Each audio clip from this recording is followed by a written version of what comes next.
Interrogative to indirect के बारे में बताया था, जिसके दो ही रूल होते हैं। एक आपका रूल होता है जो आरएस जब एचबी से शुरू होती है, और दूसरा होता है जब आरएस हमारी क्वेश्चन वर्ड से शुरू होती है। तो उसमें केवल दो ही रूल होते हैं और उनके दो रूल के दो ही वाक्य बनेंगे।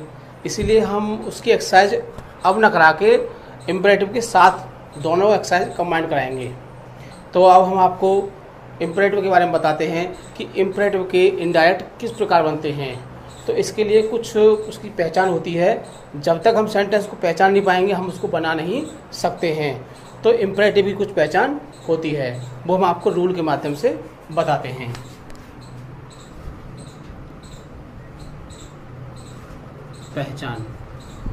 पहचानने के लिए हमको आरएस को ही देखना पड़ता है। जब आरएस में सब्जेक्ट न दिया हो तथा आरएस वर्ब से शुरू हो तो तथा कभी कभी इन वाक्यों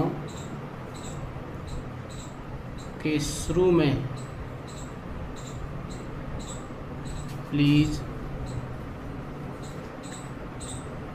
kindly, sir, madam, do not, never, always, let, let's आदि शब्द दिए होते हैं। जब आरएस के शुरू में सब्जेक्ट न दिया हो तथा आरएस हमारी वर्ब से शुरू हो, और कभी कभी इन वाक्यों के शुरू में please, kindly, sir, madam, do not, never, always,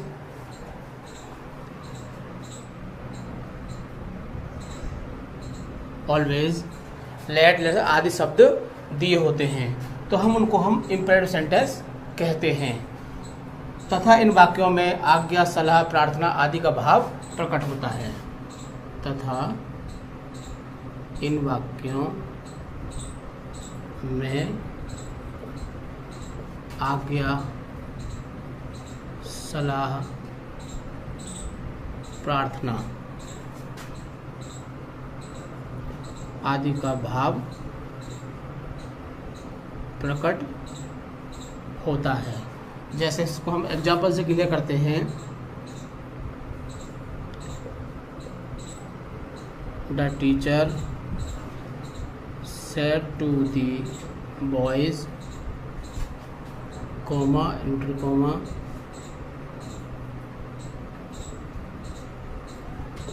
read the book. ये आपका सेंटेंस लिखा हुआ है, the teacher said to the boys, comma, inter comma, read the book. अब हम कैसे कह सकते हैं कि ये हमारा इम्परेटिव सेंटेंस है। फर्स्ट ऑफ ऑल देखो, इसमें कोई सब्जेक्ट नहीं दिया होता है। ये आपका रीड जो है आपकी क्या है, वर्ब, तो ये वर्ब से स्टार्ट हो रहा है, तो हम कह सकते हैं कि ये हमारा इम्परेटिव सेंटेंस है। इसको बनाने के लिए कुछ रूल्स होते हैं, पहले उन रूलों को हम पढ़ते हैं, उसके बाद इसे हम बनाएंगे। रूल फर्स्ट,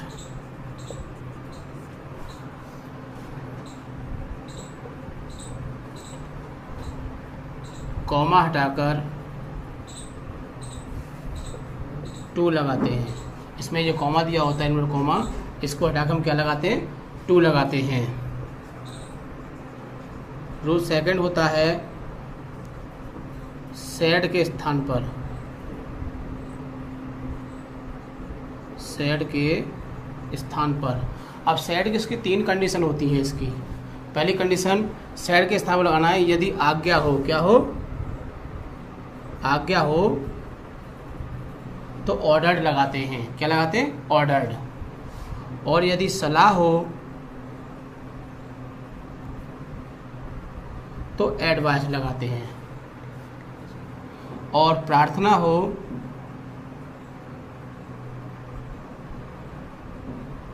तो रिक्वेस्टेड लगाते हैं। ये कंडीशन देखते हैं कि सेट का क्या लगाना है। यदि वाक्य में आज्ञा है तो क्या लगाएंगे, ऑर्डर्ड, और सलाह है तो क्या लगाएंगे, एडवाइज्ड, और प्रार्थना है तो क्या लगाएंगे, रिक्वेस्टेड। रूल थर्ड, आरबी में एक टू दिया होता है, आरबी के टू को हटा देते हैं, आरबी के टू को हटा देते हैं। रूल फोर्थ, ये हमने आपको सब लिखवाए, please, kindly, sir, madam, do not, never, always, let, let's. अगर ये शब्द हमारे आते हैं आरएस में तो इन शब्दों को भी हटा देते हैं। Please, kindly, sir, madam, do not, never, always, let, let's आदि शब्दों को हटा देते हैं। इस तरह से ये इसके रूल हैं। यदि हम इनको फॉलो करते हैं तो हम इम्परेटिव सेंटेंस को बना सकते हैं। लेकिन एक और बात आती है कि हमें कैसे पता चलेगा कि इसमें आज्ञा है, सलाह है, प्रार्थना है। हम कैसे लगाएंगे कि ऑर्डर लगाना है, एडवाइस लगाना है, रिक्वेस्टेड लगाना है। इसके लिए हमको 3 बातें याद रखनी पड़ेगी। फर्स्ट बात की ये है कि हमको सेंटेंस में देखना है। हमको सिर्फ 2 बातें याद रखनी है इसकी। जैसे हमने कहा कि Ram said to Mohan, Ram said to Mohan, go to the school. Ram ने मोहन से कहा go to the school, school जाइए।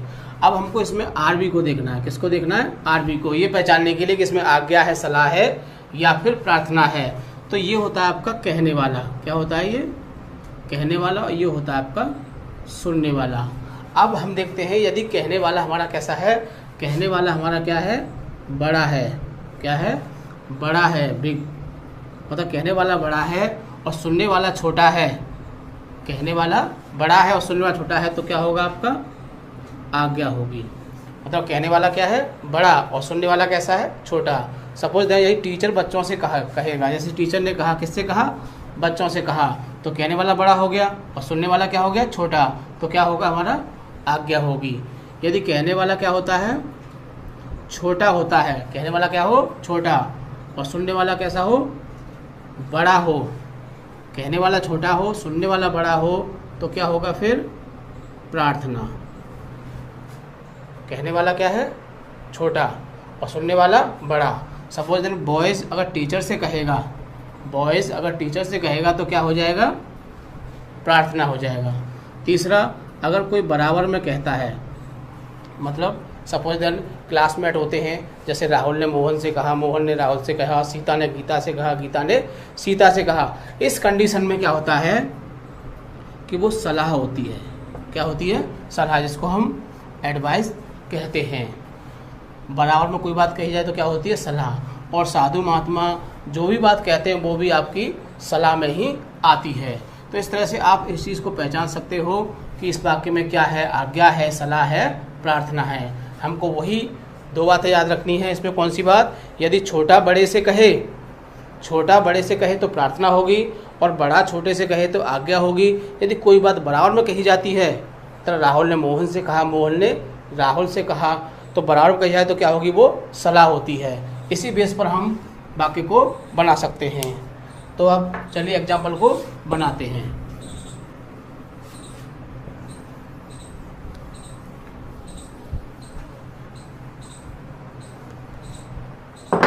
देखो सेंटेंस दिया हुआ है, the teacher said to the boys. मतलब टीचर ने किससे कहा? बॉयज, लड़कों से। तो कहने वाला बड़ा है और सुनने वाला छोटा है। तो क्या हुआ इसमें? इसमें क्या होगा? आज्ञा होगी। क्या होगी? आज्ञा। तो हम सेड टू के समय किसका प्रयोग करेंगे? आज्ञा, यानी कि ऑर्डर का प्रयोग करेंगे। तो बनाते हैं,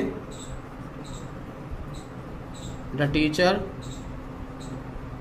ऑर्डर्ड, आरबी के टू को हटा देते हैं, the boys. The teacher ordered the boys, अध्यापक ने लड़कों को आज्ञा दी। क्या आज्ञा दी? कॉमा हटा क्या लगाते हैं? टू, और इसमें कुछ नहीं होगा, रीड द बुक और फुल स्टॉप। इनमें कॉमा को हटा देते हैं और उसे टू में कन्वर्ट कर देते हैं। इस तरह से आपका ये सेंटेंस बन जाएगा। ये था आपका हमारा आज्ञा का। अब एक प्रार्थना का लेते हैं। The girl said to the mother, the girl said to the mother,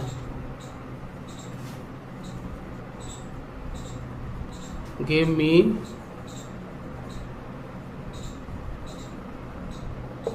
₹5। The girl said to the mother, लड़की ने माताजी से कहा, क्या कहा? गिव मी ₹5, मुझे ₹5 दे दीजिए। तो कहने वाली कौन है? गर्ल, और सुनने वाली कौन है? माताजी। लड़की छोटी है और सुनने वाली माताजी बड़ी है। जो छोटा बड़े से कहेगा तो क्या होगा? प्रार्थना होती है। तो बनाते हैं, द गर्ल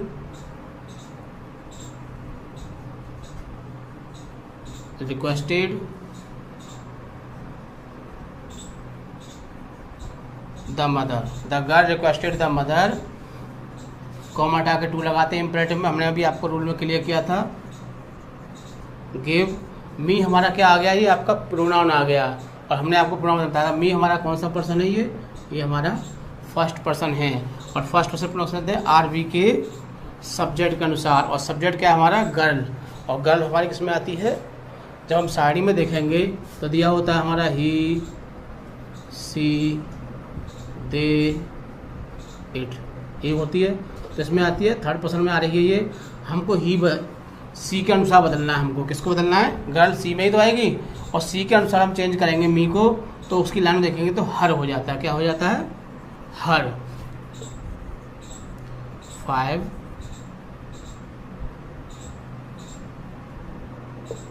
रिस्टोर।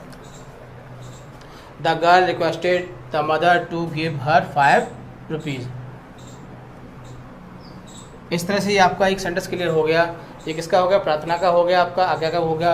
अब एक होता है सलाह का। तो सलाह का बनाते हैं,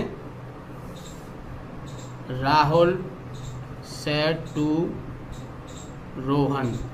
देखो नाम वाली बात आ गई। राहुल ने रोहन से कहा, या रोहन ने राहुल से कहा, क्या कहा?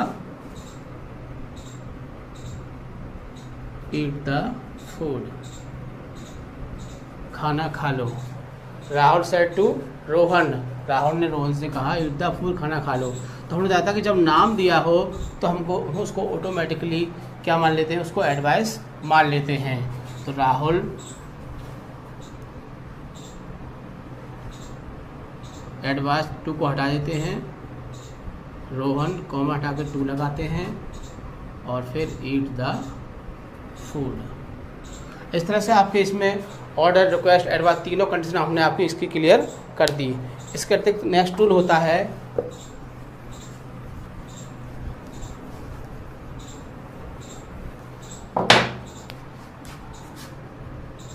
नेक्स्ट टूल होता है कि जब आरएस के शुरू में प्लीज, काइंडली, सर, मैडम, जब आरएस के शुरू में प्लीज, काइंडली, सर, मैडम आए तो सैड के स्थान पर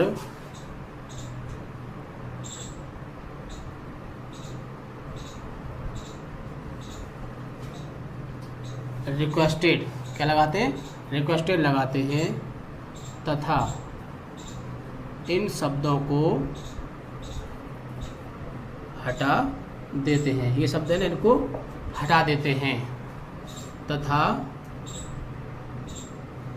बाकी नियम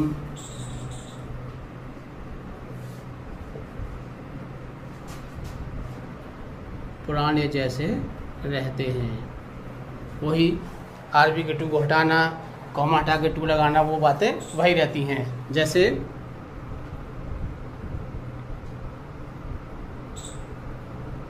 Ramesh said to Gopal, Ramesh said to Gopal, comma into comma, please give me your pen. Ramesh ने गोपाल से कहा please give me your pen, कृपया मुझे अपना पेन दे दीजिए। हमने यहाँ योर क्यों प्रयोग किया? क्योंकि यहाँ हमारा यू सब्जेक्ट छिपा हुआ है। इम्पर्ट सेंटेंस में आपको बताया था कि यू सब्जेक्ट छिपा रहता है, वो शो नहीं होता है। इसी बेस पर यहाँ पर यू आया है, योर आया है। तो बनाते हैं, देखो प्लीज़ आ गया, हमने पहचान लिया, इम्परेटिव हो गया। बनाते हैं, रमेश सेड के स्थान पर क्या लगाते हैं? प्लीज़ आने पर बताया था क्या लगाते हैं? रिक्वेस्टेड। रमेश रिक्वेस्टेड, आरबी के टू को हटा देते हैं, गोपाल, कॉमा हटा के टू। हमने बताया था इन शब्दों को भी हटा देते हैं। तो प्लीज़ को हटा देंगे, गिव मी को बदलेंगे किससे? रमेश से। तो क्या हो जाएगा? हिम, क्योंकि रमेश हमारा पुरुष है और पुरुष में जब मी की लाइन में पुरुष को देखेंगे तो हिम हो रहा होगा। योर, योर को किससे बदलेंगे हम? गोपाल से। और गोपाल की लाइन में हम थर्ड लाइन में देखेंगे योगी में, तो क्या होगा उसको? हिज। तो गिव हिम हिज पेन। इस तरह से ये आपका प्लीज़ काइंडली वाला भी हो जाएगा। इसके नेक्स्ट अगला रूल आता है आपका, ये अभी आपका इम्पेरेटिव के रूल ही चल रहे हैं। नेक्स्ट होता है जब आरएस के शुरू में, जब आरएस के शुरू में डू नॉट दिया हो तो, जब आरएस के शुरू में डू नॉट दिया हो तो सेट टू के स्थान पर फॉरवर्ड, किसका प्रयोग करते हैं? फॉरवर्ड, फॉरवर्ड का प्रयोग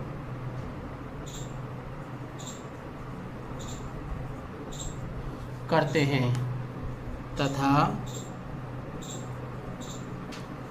डू नॉट को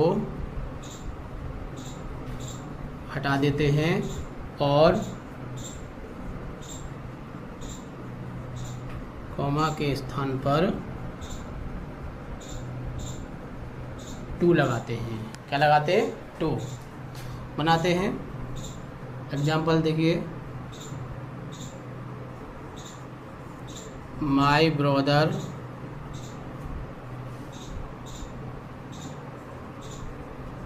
said to,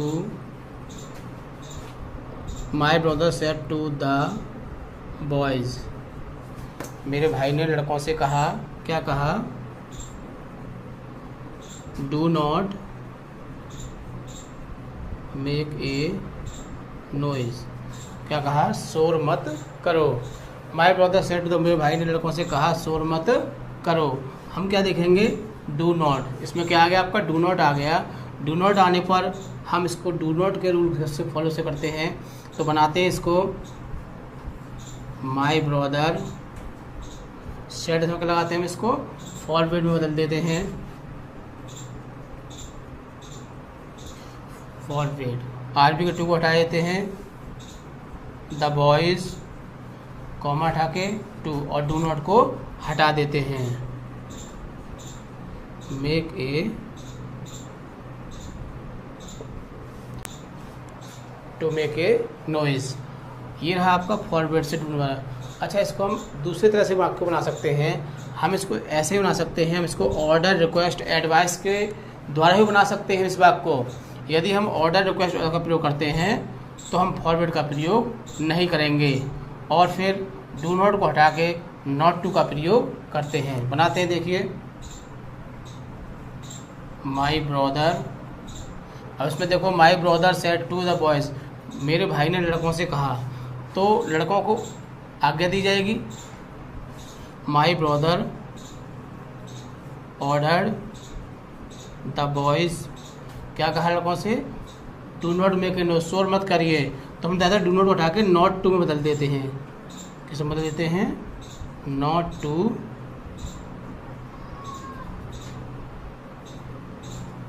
to make a noise. तो हम इसको इस तरह से बना सकते हैं। आप स्वतंत्र हो, चाहे डू नॉट से बनाइए, चाहे फॉरवर्ड से बनाइए, या ऑर्डर रिक्वेस्ट एडवाइस से बनाइए। जो आपको सूटेबल लगे, जो आपको सरल लगे, आप उस रूल से इसको बना सकते हैं। दोनों ही रूल आपके करेक्ट हैं इसमें। तो इस तरह से ये आपके इम्परेटिव सेंटेंस हुए क्लियर। इसमें अब लेट वाले और रूल रह जाते हैं, इनको हम आगे बताते हैं।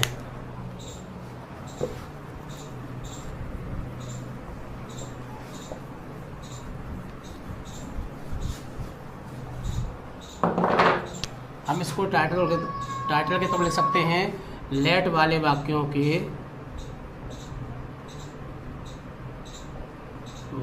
के इनडायरेक्ट।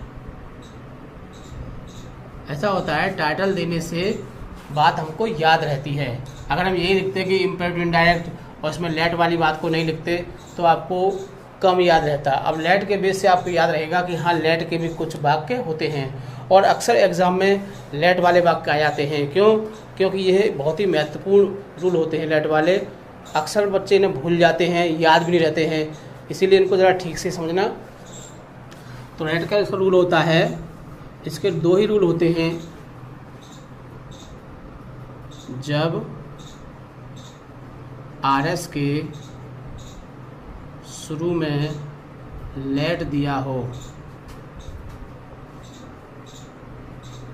तथा लेट के बाद अस को छोड़कर, लेट के बाद अस को छोड़कर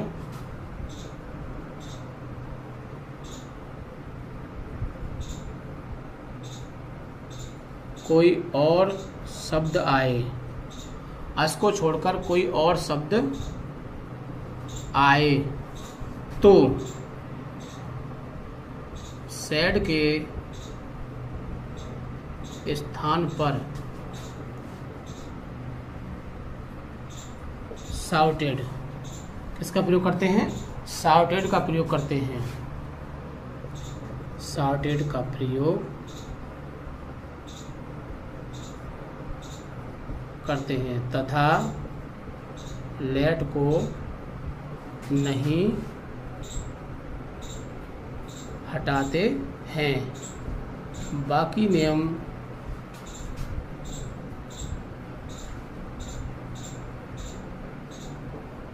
पिछले जैसे रहते हैं। जैसा कि ही सैड, एग्जाम्पल देखिए, he said comma and comma let me go. He said, उसने कहा, लेट मी गो, मुझे जाने दो।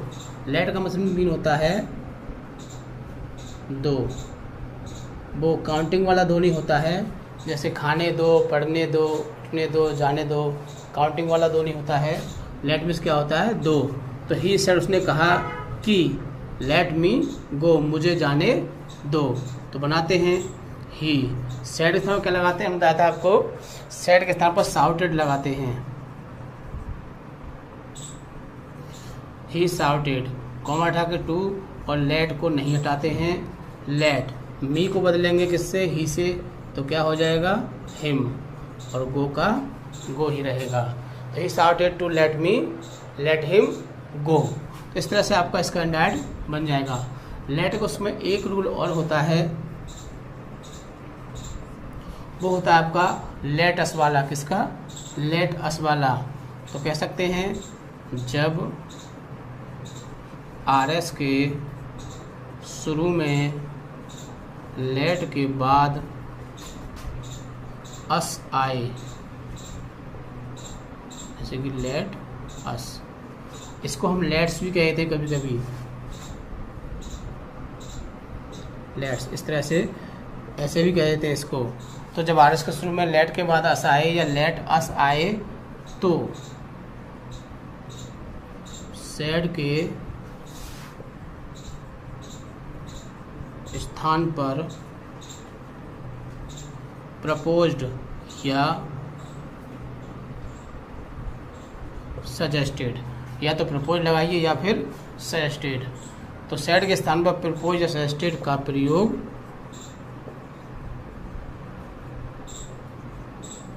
करते हैं तथा खास बात आरबी के टू को नहीं हटाते हैं। हर टेंस में बताया था हमने आरबी के टू को हटाए थे, लेकिन इसमें आरबी के टू को नहीं हटाते हैं तथा कॉमा हटाकर दैट लगाते हैं। वैसे इम्परेटिव में हम टू लगाते हैं, लेकिन इस सेंटेंस में क्या लगाएंगे, कॉमा हटा के दैट लगाते हैं। और लेट अस के स्थान पर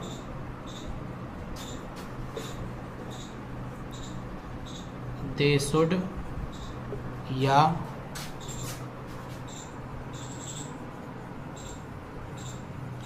बी शुड का प्रयोग करते हैं। तो ये अगर ये बातें हमको याद रहती है तो हम लेट अस वाले वाक्य को आसानी से बना सकते हैं। कौन सी बात, जब आर एस के शुरू में लेट के बाद अस आए, मतलब लेट अस आए। पहले मैं एग्जांपल लिखता हूँ, उसके बाद इसको क्लियर करता हूँ।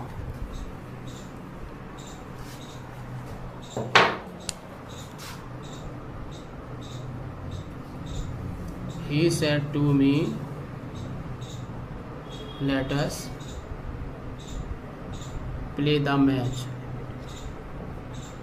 सेंटेंस लिखा हुआ है आपका आरबी और आर एस। इसमें देखो लेट के बाद क्या दिया हुआ है, अस दिया हुआ है। तो जब आर एस के शुरू में लेट के बाद अस आए, मतलब लेटस आए, तो क्या करते हैं, आए तो सेड के स्थान पर क्या लगाते हैं हम, प्रपोज्ड या सजेस्टेड लगाते हैं। हम सेड के स्थान पर क्या लगाएंगे, प्रपोज्ड या सजेस्टेड का प्रयोग करते हैं तथा आरबी के टू को नहीं हटाते हैं, और ये टू को भी हम नहीं हटाएंगे। तथा कॉमा हटाकर क्या लगाते हैं, और कॉमा के स्थान पर क्या लगाएंगे, डेट लगाते हैं। और लेटस के स्थान पर दे शुड या बी शुड का प्रयोग करते हैं। बात आती है कि हम दे शुड लगाएं या फिर बी शुड लगाएं। आप स्वतंत्र हो, चाहे दे शुड लगाओ या बी शुड लगाओ। एक कंडीशन में हमारा बी शुड लगेगा, वैसे दे शुड ही लगा सकते हैं।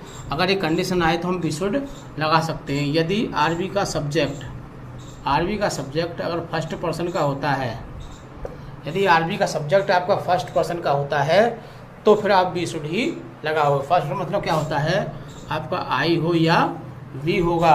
अगर ही की जगह पर आई या वी आता है तो फिर हम यहाँ पर बी शुड का ही प्रयोग करेंगे। बाकी सब में आप लेटस का प्रयोग, दे शुड का प्रयोग कर सकते हो। तो बनाते हैं सेंटेंस को।